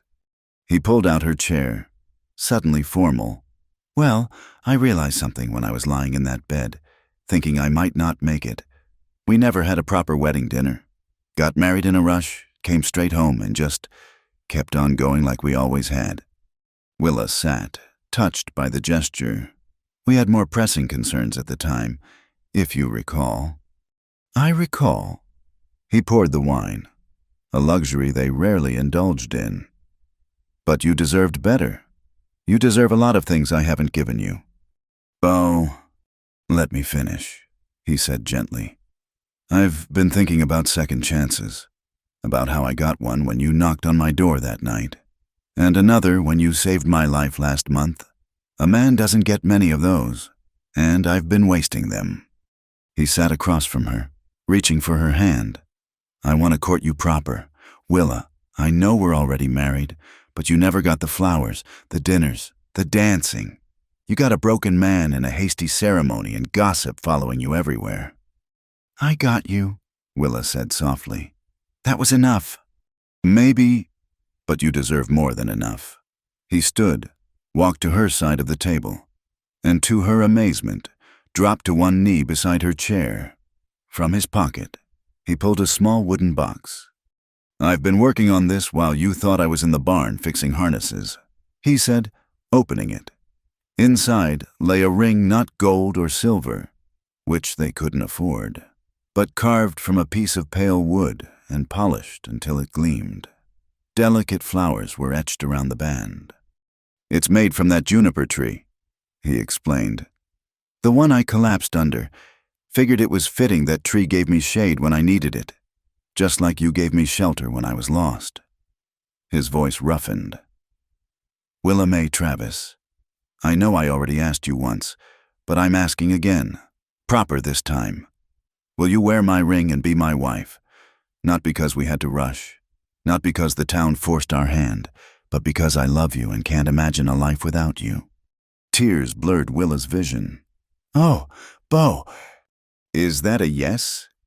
"Yes," she laughed through her tears. "Yes, of course yes." He slipped the wooden ring onto her finger where it fit perfectly above her simple wedding band. Then he rose, pulled her to her feet, and kissed her thoroughly under the first stars of evening. "Dance with me," he said when they parted. "There's no music." "Don't need any." He pulled her into his arms, and they swayed together in the lamplight, surrounded by fireflies and the scent of wildflowers. Somewhere in the distance, a nightbird sang its evening song. "I should warn you," Bo said as they moved together. "I'm not much of a dancer. Maria used to say I had 2 left feet." "You're doing fine," Willa assured him, resting her head on his chest. She could hear his heartbeat, strong and steady. "This is perfect." They danced until full dark, then sat at their little table, sharing the wine and talking about everything and nothing. Bo told her about his plans to expand the vegetable garden, maybe add a chicken coop. Willa shared her hope to start teaching again someday, perhaps tutoring local children at the cabin. "I've been thinking about children," Bo said carefully, watching her reaction. Willa's hand stilled on her wine glass. It was a subject they'd both avoided, the ghost of little Sarah hanging between them whenever the topic arose. "What about them?" she asked quietly. That we might, he struggled with the words. "I never thought I'd want to be a father again. The pain of losing Sarah nearly killed me, but lately, watching you tend the garden, seeing how you cared for me when I was sick, I think about what our children might look like. Your eyes, maybe, your kindness." "Bo," Willa breathed. "I'm not saying now," he added quickly. "Not until we're both ready. But I wanted you to know I'm not closed to the idea anymore. You've opened doors in me I thought were nailed shut forever." She reached across the table, taking his hand. "I think about it too. Little ones running through the wildflowers, learning their letters at this very table. But there's no rush. We have time." "All the time in the world," he agreed. As the night deepened, they moved inside, but the romantic mood lingered. Bo had transformed their humble cabin into something magical for one night, and Willa treasured every moment. They sat by the fire, her in his lap, watching the flames dance. "Thank you for tonight," she said. "For the ring, for the dinner, for everything." "Thank you for saying yes," he replied, again. She twisted to look at him. "Did you really think I might say no?" "Part of me worried you'd come to your senses," he admitted. "Realized you could do better than a weathered rancher with more ghosts than cattle." "Bo Travis, you listen to me," Willa said firmly. "You're the best man I know.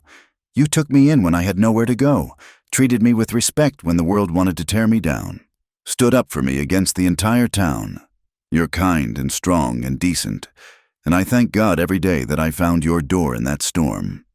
He held her tighter. "I love you, Mrs. Travis. And I love you, Mr. Travis, ghosts and all." They stayed by the fire until it burned low, talking about their dreams for the future. The cabin that had once sheltered two broken people now held a married couple planning a life together. The transformation hadn't been instant or easy, but it was real and solid, built on mutual respect and growing love. When they finally retired to their bed, shared now without the old barriers, Willa admired her wooden ring in the lamplight. "It's beautiful," she said. "I'll never take it off." "It's not much compared to what town ladies wear," Bo said. "It's worth more than all the gold rings in Colorado," she replied. "Because you made it. Because it means something. Because it's ours." He kissed her temple. "Like everything good in my life, it's better because it's ours." As they settled in for the night, Willa reflected on the journey that had brought them here. From that desperate night in the rain to this moment of perfect contentment, they'd weathered storms both literal and figurative. They'd faced down gossip, threats, illness, and their own fears. And through it all, they'd chosen each other, again and again. "Bo," she said into the darkness. "I'm glad I knocked on your door that night." "So am I," he said. "So am I." Outside, a warm breeze stirred the curtains, bringing the scent of summer flowers and the promise of tomorrow. Inside, two people who'd found love in the most unlikely circumstances held each other close, their wooden ring a symbol not of wealth or status, but of something far more valuable, a love tested by fire and proven true. The ghosts were still there, would always be there, but they no longer haunted. Instead, they'd become part of the foundation of something new, something strong enough to last a lifetime. And in the darkness of their frontier cabin, that was more than enough. It was everything. As sleep claimed them, Willa's last thought was of the wooden ring on her finger and the man who'd carved it. He'd given her shelter when she was desperate, respect when she was scorned, and love when she thought she'd never find it again. Now he'd given her a future bright with possibility, and she intended to make the most of every single day of it. The next morning dawned clear and bright. Willa woke to find Bo already up, making coffee and actually humming as he worked. It was such an unusual sound from her typically quiet husband that she lay still, just listening. "I know you're awake," he said without turning around. "Your breathing changed." "How do you know these things?" "Same way you knew I was in trouble that day by the fence. When you love someone, you learn their rhythms." She rose, wrapped in a shawl, and joined him by the stove. The wooden ring caught the morning light, and she smiled. "No regrets in the daylight?" she asked. He pulled her close. "Only that I didn't do it sooner." He kissed her forehead. "Now, Mrs. Travis, what shall we do with this fine day?" "Well, Mr.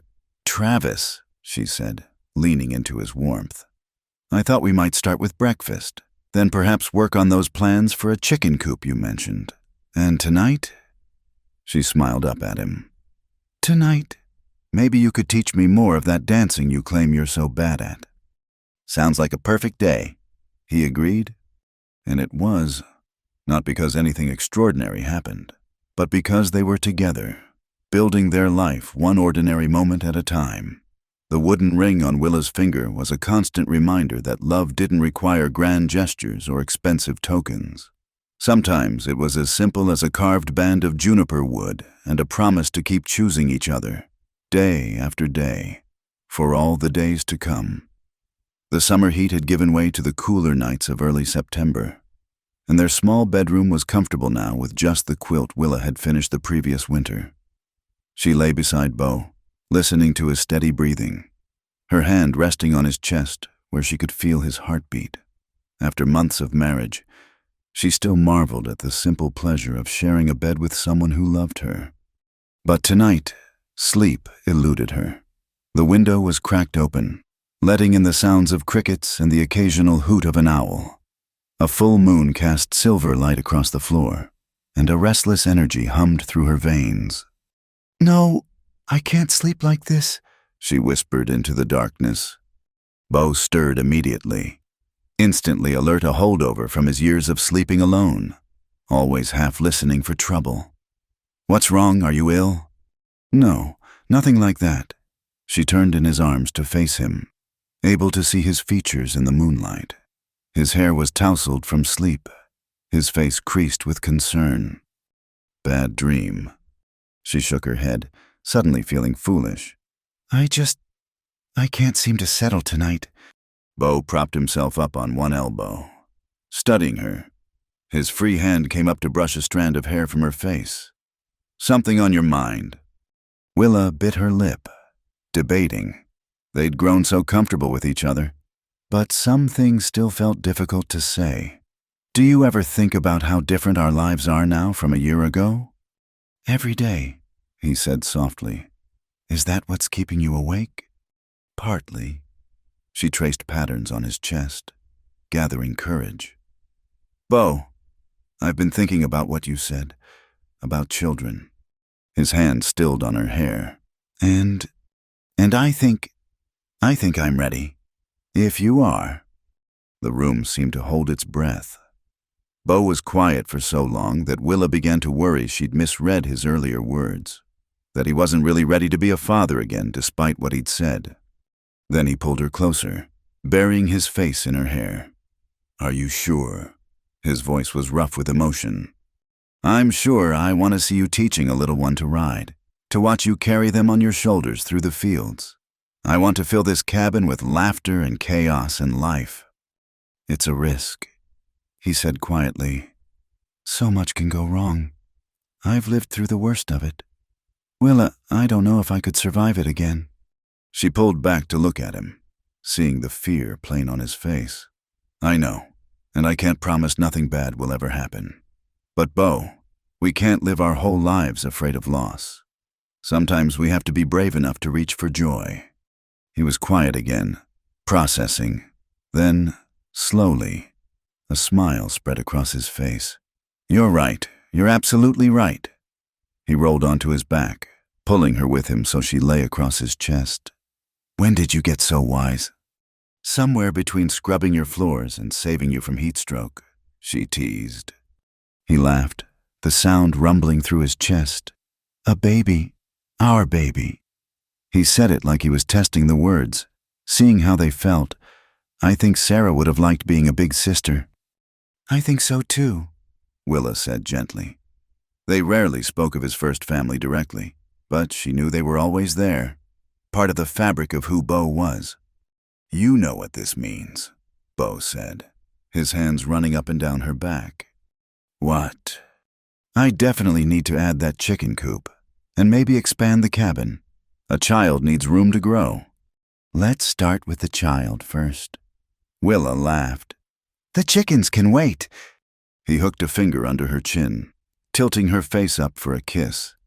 "I love you. Willa Mae Travis, thank you for being brave enough for both of us." "I love you too," she whispered against his lips. "Now, about that child." He laughed again and rolled them over, the old bed creaking in protest. "Demanding woman. You knew what you were getting when you married me." She reminded him. "Best decision I ever made," he murmured, before showing her just how much he meant it. Later, as they lay entwined in the aftermath, Willa felt sleep finally beginning to claim her. The restlessness was gone, replaced by deep contentment and hope for the future. Willa Bo's voice was drowsy. "Thank you for not being able to sleep." She smiled against his shoulder. "Anytime." As dawn broke, painting their room in soft pastels, they slept on, dreaming perhaps of little feet running across wooden floors and small hands reaching up to be held. The cabin that had sheltered their broken hearts had become a home, and now it waited to shelter new life, new love, new beginnings. The seasons would turn, as they always did. There would be challenges, there always were on the frontier. But Bo and Willa Travis had built something strong enough to weather any storm, a love born of kindness, tested by hardship, and chosen again every single day. And in the years to come, when their children asked how they met, Willa would tell them about a rainy night when she had nowhere to go, and a kind man who opened his door without questions. She'd tell them how love could grow in the most unlikely places, how two broken people could build something whole together.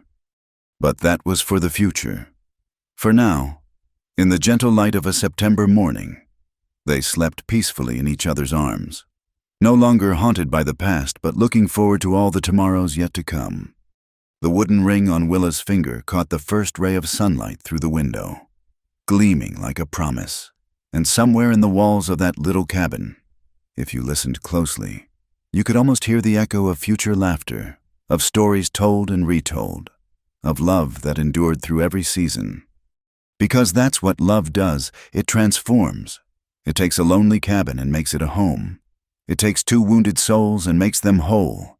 It takes a desperate knock on a stranger's door and turns it into the beginning of everything. And as the sun climbed higher, warming the Colorado earth, Bo and Willa Travis slept on, wrapped in each other and in dreams of the family they would build together. The ghosts of the past had finally been laid to rest, replaced by the promise of the future. In a frontier town where gossip had once tried to tear them apart, they had built something unshakable, and though the road ahead might wind through unknown territory, they would travel it together, hand in hand, heart to heart, come what may. The wildflowers outside their window nodded in the morning breeze, and the world seemed to hold its breath in anticipation of all the good things yet to come. Because sometimes, just sometimes, love really does conquer all. And in that small cabin on the edge of nowhere, it had conquered magnificently. Thank you for listening to this Wild West love story. Where are you listening from today? Please share in the comments below. I'd love to know where in the world our stories are reaching and hear your thoughts about Bo and Willa's journey. If you enjoyed this tale of love triumphing over hardship, please subscribe to Wild West Stories 1850 and hit that like button. And if you found this story particularly moving, please consider pressing the hype button to help more people discover these heartwarming tales from the American frontier. Until next time, partners.